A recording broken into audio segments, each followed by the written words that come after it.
दोस्तों, इस ब्रह्मांड में ऐसी ऐसी चीजें हैं जिनके बारे में जानने और जिनके बारे में सोचकर ही हमारे मन की उत्सुकता बढ़ती जाती है। यदि ब्रह्मांड, अंतरिक्ष और समय यात्रा के बारे में बात की जाए तो लोगों को सबसे ज्यादा एक्साइटेड, लोगों को सबसे ज्यादा उत्तेजित करने वाला टर्म है समय यात्रा, यानी कि टाइम ट्रेवल। हर कोई इसके बारे में जानना चाहता है। कुछ फिल्में इस पर बनी हैं जिनको देखकर हमें बड़ा ही आनंद आया। हमने उसे गुदगुदाते हुए पूरी फिल्म को देखा और हमने उस सिचुएशन को एंजॉय किया कि कैसे एक इंसान हजारों साल पीछे जाकर कैसा व्यवहार करेगा और कैसे कोई 1000 साल पीछे का इंसान यदि फ्यूचर में आ जाए तो उसका बर्ताव कैसा होगा।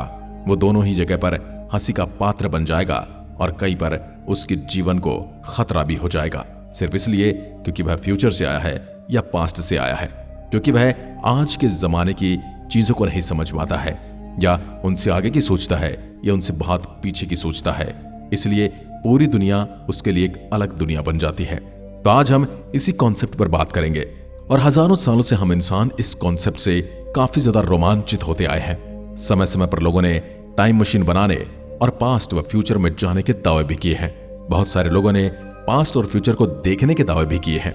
लेकिन क्या आप जानते हैं कि विज्ञान के पास रियलिटी में टाइम ट्रेवल करने का कोई भी जरिया मौजूद नहीं है। पर मनुष्य की जिज्ञासा रुकने का नाम नहीं लेती। जो सच में नहीं हो सकता उसे कल्पना में सच कर दिखाना हमें अच्छे से आता है। इसलिए हमने भी अपनी कल्पना में एक टाइम मशीन बना ली है और इसमें आपको अपने साथ बिठाकर आज से 100 करोड़ साल बाद की पृथ्वी दिखाने वाले हैं। तो चलिए आपको ले चलते हैं हमारे फ्यूचर में, जहां का नजारा आज से बिल्कुल अलग है। आज से 100 करोड़ साल बाद वाली पृथ्वी पूरी तरह से वीरान हो चुकी होगी, जहां दूर दूर तक रेगिस्तान के टीले दिखाई देंगे जैसे मंगल पर दिखाई देते हैं। पृथ्वी की ग्रीन हाउस गैसेस की बढ़ चुकी मात्रा के कारण भारी हो चुकी होगी और आपके सर के ऊपर वाटर वेपर के क्लाउड मंडरा रहे होंगे। पृथ्वी की ऐसी हालत के पीछे की वजह यह है दोस्तों कि हर 1 बिलियन यानी 100 करोड़ साल के बाद हमारी सूरज की चमक करीब 10% से इंक्रीज हो जाती है। यानी 10 करोड़ साल बाद वाली पृथ्वी का तापमान बढ़कर 60 डिग्री सेल्सियस तक पहुंच गया होगा। इस वजह से पृथ्वी का सारा सरफेस वाटर इवेपोरेट हो जाएगा और पृथ्वी लिटरली एक वाटरलेस प्लैनेट बन जाएगी। यानी कि जैसे आज हम मंगल ग्रह पर बस्तियां बसाने की कोशिश कर रहे हैं, वैसे ही हमें कोशिश धरती पर जिंदा रहने के लिए करनी पड़ेगी। यह बात तो आपको पता ही होगी कि पेड़ पौधे अपना खाना फोटोसिंथेसिस की मदद से बनाते हैं और इस प्रोसेस के लिए कार्बन डाइऑक्साइड का बहुत बड़ा रोल होता है। लेकिन आखिर ये कार्बन डाइऑक्साइड आती कहां से है? तो इस कार्बन डाइऑक्साइड के मेनली 3 सोर्स होते हैं। पहले इंसान, दूसरे ऑर्गेनिज्म जो रेस्पिरेशन प्रोसेस के दौरान CO2 को रिलीज करते हैं। अब दूसरा है ह्यूमन एक्टिविटी जो कार्बन डाइऑक्साइड को बढ़ाती है और तीसरा है कार्बोनेट सिलिकेट साइकिल। ये एक ऐसी प्रोसेस है जिसमें atmosphere carbon dioxide rain water के साथ मिलकर पृथ्वी की रॉक्स में वेदरिंग को अंजाम देती है और इसका एक बाई प्रोडक्ट गैसीय कार्बन डाइऑक्साइड भी है जो फोटोसिंथेसिस की प्रोसेस का मेन इंग्रेडिएंट है। लेकिन इतनी गर्म जगह पर न तो बारिश का कोई ठिकाना होगा और न ही पानी का। इससे कार्बोनेट सिलिकेट साइकिल भी डिस्टर्ब हो जाएगा और गैसीय कार्बन डाइऑक्साइड न बनने का सीधा असर पेड़ पौधों की ग्रोथ पर होगा। अब इतना सब कुछ जानने के बाद आपको पता चल गया होगा कि उस समय की पृथ्वी पर इंसानों का नामो निशान तो आपको मिलेगा ही नहीं। अब अगर पृथ्वी पर पहुंच गए तो थोड़ा और घूम लीजिए। लेकिन अगर आप कंपास लेकर आए हैं तो आपके साथ हो सकता है कि आप नॉर्थ पोल की तरफ आगे बढ़ो और आप साउथ पोल की तरफ पहुंच जाओ। फिलहाल आप चाहे किसी भी दिशा में चले जाओ, आपको एक चीज बिल्कुल कॉमन देखने को मिलने वाली है और वह है पृथ्वी का बादल सा नजारा। जहां आप एक समय घने घने जंगल दिखा करते थे, वहां आज रेतीला रेगिस्तान, सूखी घाटियां और विशालकाय पर्वत देखने को मिलेंगे जो कभी पृथ्वी पर आपने देखे ही नहीं थे।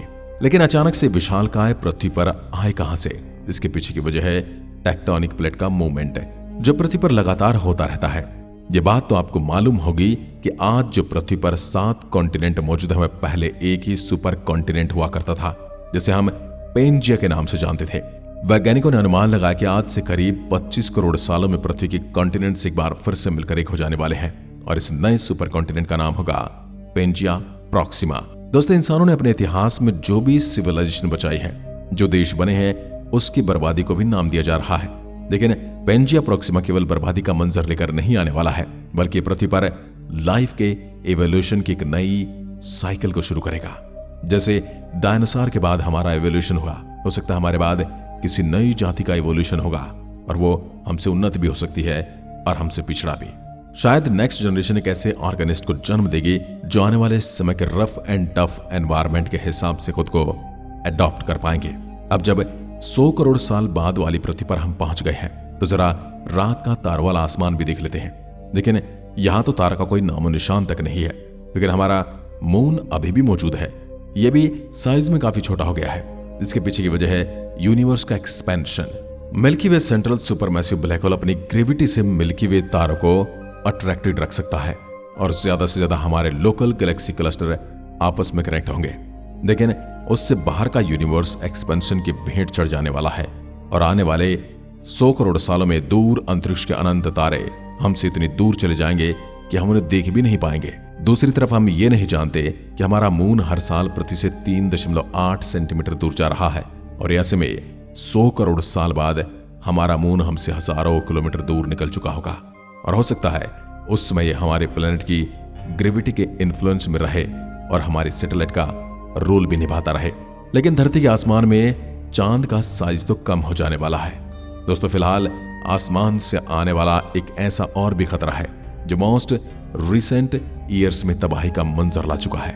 यहां बात हो रही है 10 किलोमीटर लंबे चौड़े चिकसलूब इंपैक्टर एस्ट्रॉयड की, जो आज से 6.6 करोड़ साल पहले पृथ्वी की सरफेस से आकर टकराया था और उसने डायनासोर समेत पृथ्वी के 75% जीवन का खात्मा कर दिया था।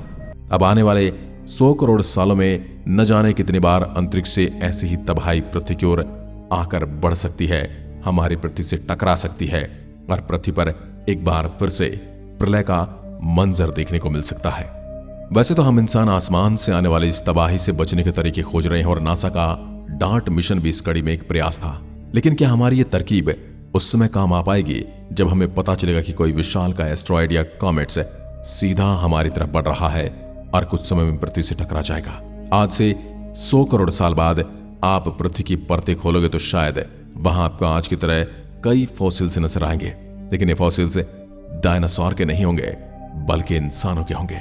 जिन बड़ी बड़ी सिविलाइजेशन और एडवांस सिटी को हम डेवलप कर रहे हैं, पृथ्वी के कहर के सामने ये सभी चीजें धूल मिट्टी में मिलकर राख का ढेर बन जाएंगी। लेकिन इसका यह मतलब बिल्कुल नहीं है कि आने वाले कुछ सालों में ह्यूमन सिविलाइजेशन का अंत हो जाने वाला है, क्योंकि जिस तेजी से हम बढ़ रहे हैं वो दिन दूर नहीं जब हम इंसान मून और मार्स पर अपना बेस बना चुके होंगे। और एक दिन ऐसा भी आएगा जब हम सोलर सिस्टम की बाउंड्रीज को पार करके इंटरप्लैनेटरी और इंटरगैलेक्सी स्पीसीज बन चुके होंगे। परंतु ये सुनने में जितना अच्छा लगता है, ये उतना ही नामुमकिन और उतना ही मुश्किल है और इसमें हमें बहुत लंबे समय की जरूरत होगी। हो सकता है आने वाले करोड़ों सालों में हम इतनी उन्नत तकनीक का आविष्कार कर पाएं जो हमें एक ग्रह से दूसरे ग्रह पर भेज सके बिना किसी समय को गवाए। पर ऐसा मुश्किल है, पर असंभव इस ब्रह्मांड में कुछ भी नहीं।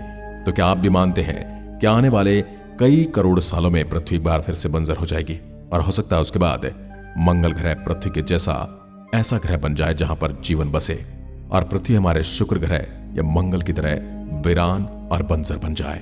आज की वीडियो में बस इतना ही। अगर वीडियो पसंद आए तो लाइक कीजिए और ऐसी वीडियोस के लिए चैनल को सब्सक्राइब जरूर करें। धन्यवाद।